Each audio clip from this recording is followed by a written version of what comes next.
Am I crazy for solo camping in Saudi Arabia? That's what everyone kept asking me, but I packed up my jeep and crossed the border with nothing but a map, a tent, and curiosity. I wandered through a cursed ancient city, camped in landscapes that looked like Mars, hiked alone across lava fields, and uncovered petroglyphs older than Stonehenge. And along the way, I met strangers who welcomed me with a kind of warmth I'll never forget. This is the story they don't show you on the news. This is the real Saudi Arabia.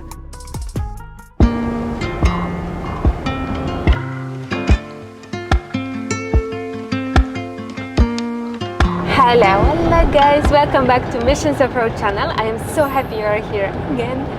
But if you are watching my video for the first time, I am an off-road and adventure enthusiast and a creator of www.missionsoffroad.com website. Once you subscribe to my channel, you're gonna learn more about unique places in the UAE, Oman and Saudi Arabia, camping and hiking tips, and some topics related to off-road vehicles. So make sure to press the subscribe button and the bell notification button if you want to be the first one to see whenever I upload a new video in the future. I'm very close to the border now, and out of nowhere the electronic stability control light came on and it doesn't go away. So I found a workshop 15 minutes away from here, still in the UAE, and I'm going to check it there. It might be a tiny thing, but it could be a big issue as well. The thing is, I cannot use automatic speed control now, so my foot hurts already from pressing the gas. So I have to fix it. Okay, I just left garage. I don't know what he did, but he reset it, the car, and the sign is not there anymore. Unfortunately, the computer was not working when he was trying to get the report, so I don't know what it was, but it's gone, so that's most important. He said sometimes it turns on high speeds, like 150, 140 plus, but I was not driving that fast, so it's very weird. I'm happy it's gone. He told me if it turns on again, it's okay to keep driving, it's nothing serious, he said. So very close to the border, about half an hour I think. Hello from Saudi Arabia. I already passed the border. I just stopped here to get the SIM card. This time I decided to buy a local one, which is STC, because I'm going to remote areas. I usually just use roaming data. It's like 200 dirhams for unlimited data for 10 days. But I not always have coverage with that roaming data. So last time, for example, when I was camping in Jubbah, I didn't have internet there. So this time I'm gonna try out the STC SIM card and see how it goes. It was 130 dirhams for 20 gigabytes or something like that, which is more than enough for 7 days. Hope so.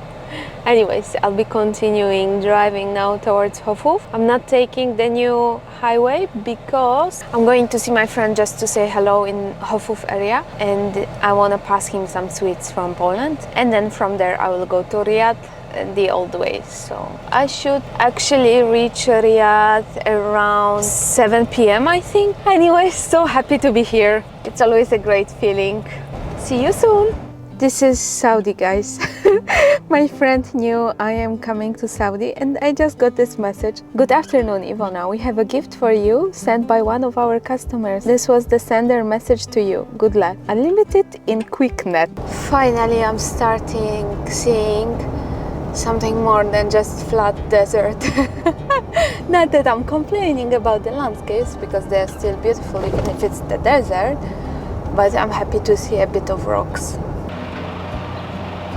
Quick refueling. If you watched my previous video from Saudi when I went to Eastern Province, maybe you remember the jeeper who brought me so many little and touching gifts. So this time I wanted to come to say hello to him in Hofuf, and I brought him Polish chocolates. However, he was at work, so he was not able to go out and see me, but I dropped the chocolates in his restaurant, and when I went inside, the guys inside, they're like, sit down. And I'm like, okay. So then they came and they put in front of me cakes and coffee and tea, and it was all so delicious. But the highlight was the Saudi coffee. I think this is the first time that I tried this kind of coffee. It was coffee with cloves. This coffee was delicious. And really, each time I start talking about how generous and kind Saudi people are, something else happens that even tops up the experiences I had before, and that's really incredible. But honestly, I don't think there's any country in the world that could compete with hospitality and generosity of Saudi Arabia. And by the way, I traveled around the world to probably around 70 countries, so I know what I'm saying. And now I'm on the way to Riyadh. The sun is already almost behind horizon, so I'll arrive at night. Tomorrow is a big day. It's gonna be a scenic route from Riyadh and then to Jubbah, so I can't wait for it. I just entered Riyadh. I almost forgot what it is to drive here, but the driving here is insane. Yeah, that's what I mean. I almost reached after 12 hours driving. Finally, I reached hotel. So I'll have shower now and then I'll see you tomorrow, because the adventure starts tomorrow. Good night. Good morning. Riyadh in the morning. A very good morning, a sleepy morning as well. I left today Riyadh around 6 a.m. and it was so freezing. I almost took out my farwa, but I should be getting used to these temperatures because where I'm going next, it's gonna be much colder than this. Anyways, I've been driving now for 4 hours through the sand dunes, mostly salt bed. Wow, this is a salt bed.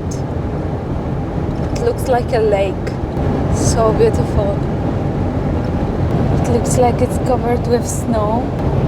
Wow.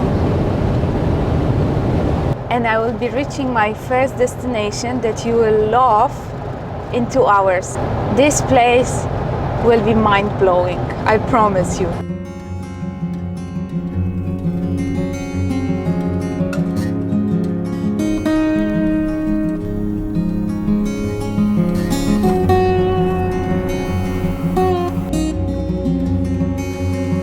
It may not be actually obvious, but I am right now walking at the bottom of the crater of volcano. People of this village complained about strange shaking, cracks in the ground,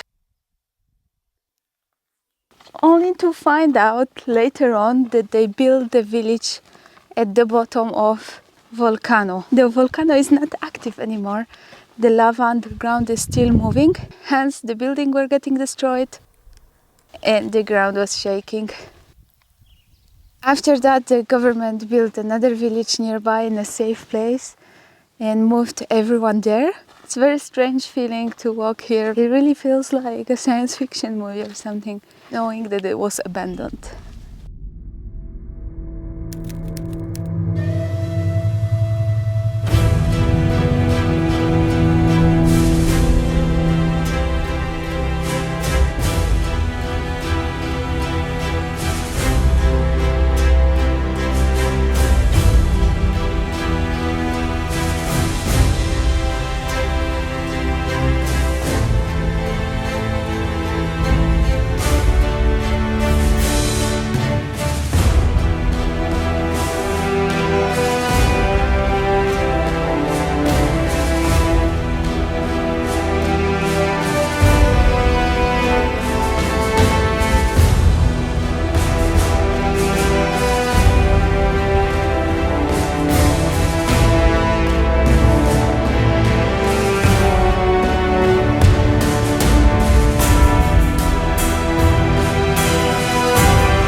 Tabah Village, one of the oldest villages in the region, sits on the rim of an extinct volcano. This ancient settlement was once a thriving community with farms and palm trees. However, in the 1980s, a series of earthquakes caused large fissures to open in the ground, forcing residents to abandon the village.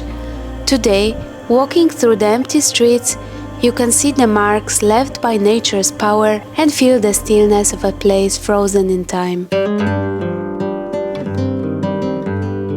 I arrive at Arif Castle, a mud brick fort built in 1840 on top of a hill in Hail. The view from up here is impressive, especially at sunset when the city is bathed in warm golden light. Inside, I meet a group of locals who quickly become my new friends. We are welcomed by two lovely local ladies, official guides, who show us around the castle. Hail is known for its connection to the legendary poet Hatem al-Tai, a symbol of generosity in Arab culture. And after the tour, my new friends tell me there is a restaurant named after him. It is perched right on the top of the hill, offering an absolutely stunning panoramic view of Hail. It's hard not to be completely captivated by this place. Today I have been so kindly invited to stay at the Nafud Desert camp in the Royal Reserve, 40 kilometers inside the desert. I cannot wait. Guys, just look at these landscapes. Breathtaking. And it's getting better and better. And from now on, it's 40 kilometers inside the desert until we reach the camp.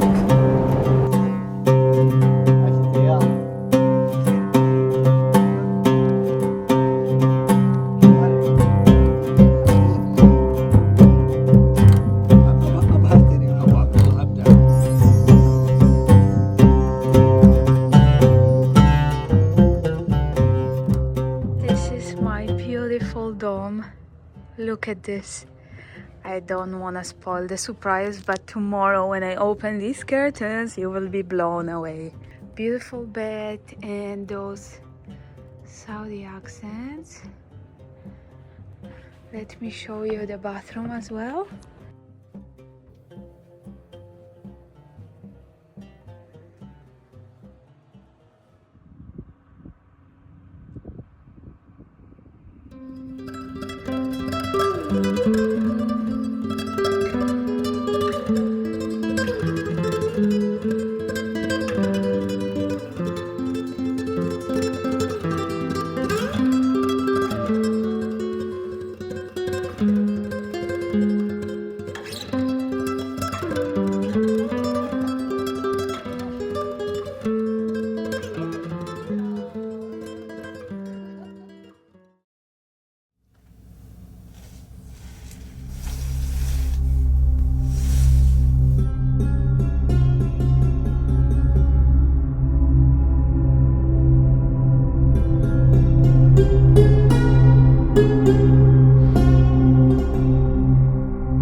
This is actually where I am right now. Nothing around, just desert.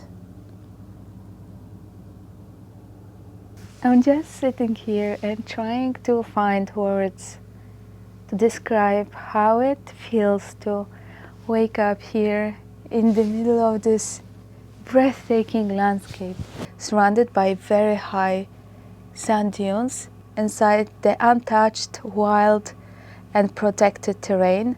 Waking up here is truly another experience entirely. This place is being opened very soon, I believe within a few days, and you'll be able to book the experience. I will drop the link in the description box so you can check it out, and I highly recommend because this place is surreal.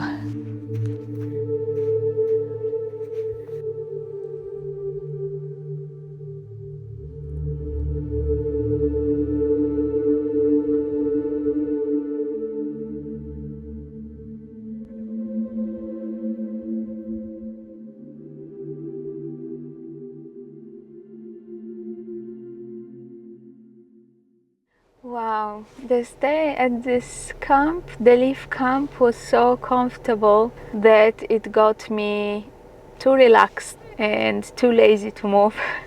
But unfortunately I have to. I cannot allow myself to stay here one more night, although I would love to, because not only that the facilities themselves are amazing, but the people here are so welcoming, and I feel so privileged that I was invited here. I actually don't feel like camping now anymore because of staying at this place. It's time to move. I'm going to Jubbah now. It's about 1 hour drive to see the ancient petroglyphs.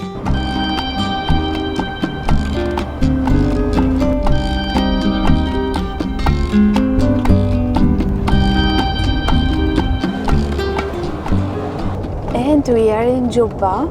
I already love the landscape. It's desert and then a bit of mountain terrain. And we are heading now to the visitor center. Wow. 600 meters, turn right. جبة.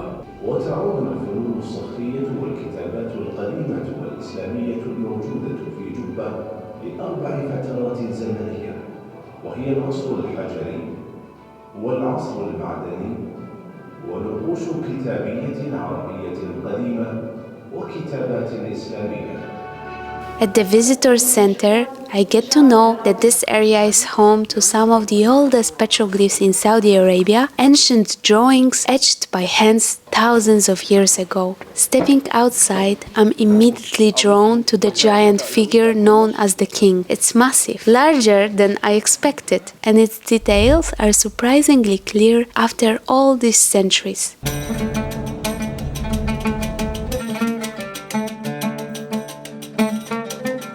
Then we head to Jubbah Museum. Ibrahim tells me that people when it comes to Hail, they must come in this museum. Everyone should visit this place. And he's right. We're welcomed the traditional way with Saudi coffee and dates. مصفى علشان السمن يكون ما يتغير.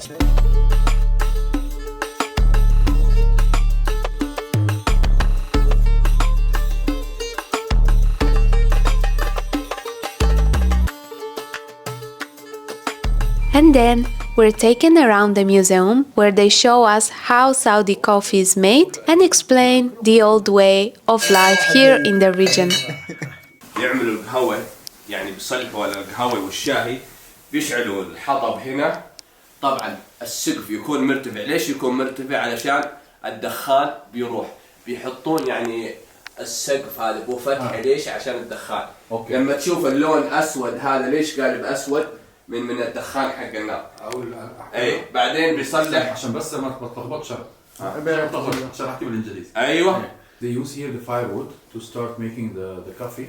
That's why you see It's black. Black because of the vapor that comes from the. And this is the ventilation. طبعا القهوة ما كان في محماسة اللي هي الكهربائية. بيحط البن هنا بيحركه بالمحماس لين يقلب لونه زي الاشقر، بعدين يحطه بالمبرادة زي كذا بيبرده، وبعدين بيدقه بالنجر، وبعدين يحطه بالدلة ويحط معه الهيل والقرنفط، بيصفاه بالثنتين الصغار هذول عشان يوزعونهم على الضيوف وهذه يطبخوا فيها. So they only had the roaster like a big spoon. They put the bean itself. They put it in, put on fire till it becomes like gold. It's like gold, and then they بالنجر دق القهوة يعني صوت عطى صوت طق عطى الصوت. أول ما كان في كهرباء ما في شيء، لما يسمعه الجار يعرف إن أبو محمد صلح القهوة يجي يتقهوى عنده. Okay, so when the neighbors they hear this sound, they know that Abu Muhammad is making coffee, so they come on and then ايوه this is coffee. كم ايوه ما في صوت ما في كم. No electricity, so they need the sound, so it's kind of hospitality. I'm fascinated, not just by what I'm learning, but by how many little things remind me of Poland. Like, let's use it for Scaling. Scaling.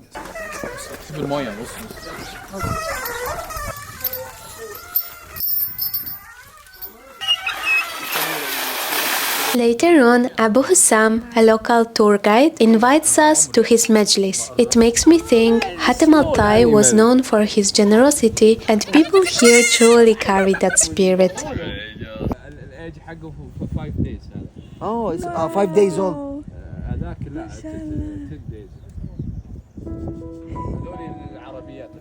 I just said goodbye to the kind people that hosted me over these last 2 days, and we ended up our day at Abu Hussam's farm. He comes from Shammari tribe, and people from this tribe are known for their generosity and kindness. Tomorrow I am going to visit Hatem's place, so I'll talk more about this, and maybe this will help you understand whatever happened today, whatever you saw until now in this video, because I am personally blown away and emotionally overwhelmed. I got to know so many things, like for example that the host is not allowed to sit down when he's serving coffee to his guests, because we told today Abu Hussam, sit down, like rest a little bit, and he's like, no, I cannot, I am the host, I have to check if your cup is empty so I can serve you coffee again. This level of generosity is just overwhelming, sometimes leaving me feeling embarrassed, because I ask myself question like, how did I deserve this? And I guess it's not really about me at all. It's about them. It's about how generous and kind they are and how they enjoy having guests.